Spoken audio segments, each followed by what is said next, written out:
Cable Bahamas Limited became a VAT registrant and is mandated to charge and collect VAT on behalf of the government of the Bahamas.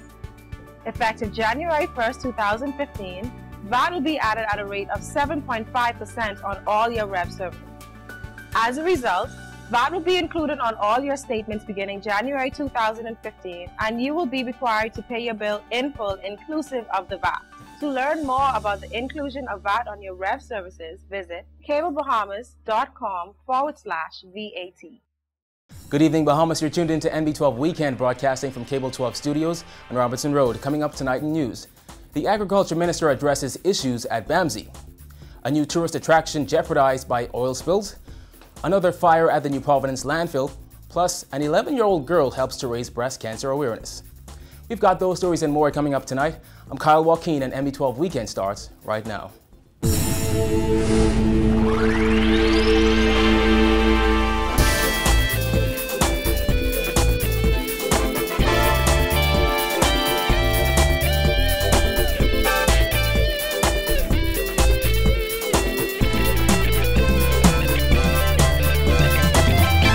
Topping news tonight, as police investigations continue into last week's fire at the Bahamas Agricultural and Marine Science Institute, the Christie administration is moving forward to address another issue at the North Andros facility. Agriculture Minister V. Alfred has revealed that the government might be forced to revisit some of the contracts awarded to build the $23 million institute. He told NB12 that the buildings aren't going up as quickly as the government anticipated. The buildings are behind schedule, regretfully so. I'm not sure what the government is going to do with respect to those contractors who are lagging behind.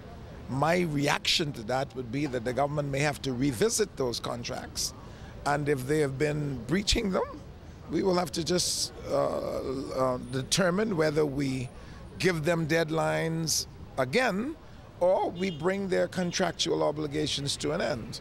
Gray says he doesn't think the government can continue to give contractors a second chance, as they want everything to be complete by Easter. Government has already been criticized by the opposition and UTAB President Mark Humes over the school's delayed opening and the Memorandum of Understanding between Bamsi and the College of the Bahamas. It is still unclear if that MOU has been signed. Gray says up to late last year, the MOU was still being tweaked.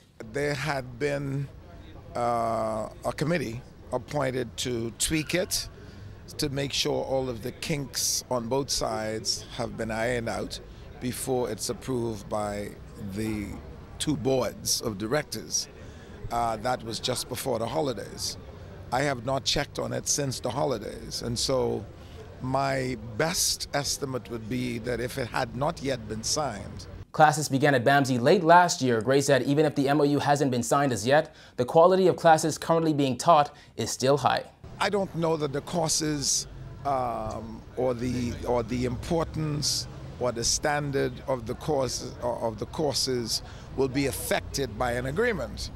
Agreement don't set the standards. I think we would want to ensure that whatever is agreed could be lived with by both entities. But the College of the Bahamas is very integrally involved in what is going on at Bamsi. Now, you may recall that when Bamsi started, there were only 50 students. Many of them had received a government scholarship. Well, according to Grace, some of those students aren't doing so well academically. I'm told that there are some students whose grades are not as good as we would like them to be over the last term, and they have been advised of that. They got to keep their grades up if they're going to stay in Bamsi, because Bamsi is not a place for rejects. It's a place for students who want to learn, and it's a place where we only accept the best. In other news, months after a major oil spill at Clifton Pier, officials at Stewart's Cove say oil remains a concern. Simone Davis reports. We're here at Clifton Pier, where an oil spill still seems to be a major issue. We're here with the dock manager at Stewart's Cove, Hartman Roll, who's going to tell us more. Tell us what's going on. Well, basically what we're having down here is the issue of different levels of oil that we experience with our guests getting oil on them. You have like a light skim on the water some days. We do our best to avoid the whole area together, but recently we've been getting a lot of heavy black oil is pretty bad. When the wind shifts, it comes into the marina actually and along the coastline. Rolls said the oil costs thousands of dollars to clean up, which causes the company to pay a hefty price for repairs and cleaning supplies. I can't give a correct figure, but just knowing the cost of rope and buoys is well into the thousands. We constantly have to do it.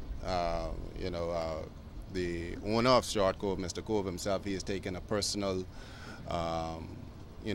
made a personal commitment to take care of what he can take care of, but it seems like everybody else is just kind of quiet about it. He also noted that oil is also negatively impacting sea life and destroying the coastline. This side of the island, which is the south side where the tongue of the ocean runs through, is responsible for more than 40% of the population of fish that is worldwide. They migrate through this area. We've had issues where we've seen dying fish, and it's like, okay, we see that, how do we fix that? I mean, it's kind of hard to control because especially us being in the tropics too, we have funny weather. Right now, the days have been beautiful, but the oil still hasn't ceased. But when it gets rough, that's when it's worse because it destroys, like I said, it destroys the coastline. Rolls said oily water is embarrassing and bad for business because they've seen a noticeable decrease in customers at Stuart Coves. He added that officials at Stuart Coves reached out to BEC officials, including Chairman Leslie Miller and a Minister of Environment Kenred Dorset, who came to view the site. However, Rolls said nothing has been done to stop the oil. BEC, I don't know what they're doing. There are other companies out here as well, and we could keep pointing the finger, but the reality of it is we know it's going to cost a pretty penny, but we need to come together, otherwise we won't have anything left for tourists to come, but more importantly for our children. And agriculture, which is number 3 in our industry, this is killing it right now, absolutely killing it. I don't know what we're going to do. We also visited the latest tourist attraction, which is Bahamas Reef Environment Education Foundation's underwater coral reef sculpture garden. The garden is said to be the largest underwater sculpture garden in the world, located just behind the Clifton Heritage Park. This site was also covered in oil after being open for just a little over 2 months. We contacted BEC Chairman Leslie Miller for an update on the matter, but he was unavailable up until news time. Reporting for NB12 Weekend, I'm Simone Davis. Fire officials raced to the New Providence landfill today after receiving reports of yet another fire. Police Fire Chief Superintendent Walter Evans tells NB12 they were alerted to the fire around midnight, and when firefighters arrived at the dump off Howell Road, they found the southwest portion of the dump engulfed in flames. When we spoke with Evans this afternoon, he said firefighters were still battling the blaze. Smoke blanketed neighboring areas. Evans is urging all nearby residents who develop respiratory complications as a result of the smoke to see a doctor immediately. The fire, he said, should be fully extinguished by this evening. Well, in a press statement, Renew Bahamas, the company that now owns the landfill, said their resources and surveillance indicate that individuals entering the landfill site after sunset yesterday deliberately started the fire. Renew Bahamas said work crews were immediately mobilized and tried to contain the fire. Company officials say they will continue to monitor the situation. State Minister for Investments Kalis Rhodes says 2015 will be a great year when it comes to investment in the Bahamas. Rhodes said all the work government has been doing since May 2012 will begin to pay off in 2015, and those investments, he said, will result in more jobs for Bahamians.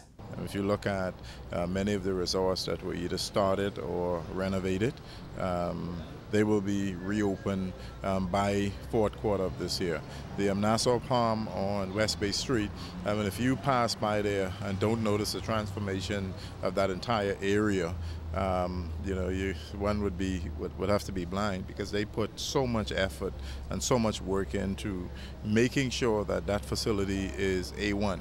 Rhodes said the government anticipates that hotel to open by this summer. The minister added that Bahamians should notice more investors coming from various parts of the world. We're looking at investors who have capacity to invest, and it doesn't matter where they're from. As long as they have capacity, they represent blue chip companies or individuals that have a good reputation for investing in their home country or elsewhere. We look at references, we look at what you have done in the past, and that helps us to make the decision whether or not we would like for you to be an investor in the Bahamas. Prime Minister Christie and a delegation recently visited China, where Rhodes said the nation's chief met with officials from China's public and private sectors. The investment minister said the government is very optimistic about the number of opportunities that will come from those meetings, but he stressed that it's not just China that has an interest in the Bahamas. Yeah, obviously the U.S., Canada, and Europe. We don't believe that there is one jurisdiction that represents more opportunities than any other. I think there are Chinese companies that would want to do business here. There are U.S. companies that have been doing business here for many years, and there are U.S. companies that want to do business here. There are Canadian companies that want to do business here. And we're looking at all of the opportunities that are available as long as the investors are credible. When we come back, why prison officers are up in arms. So stay tuned.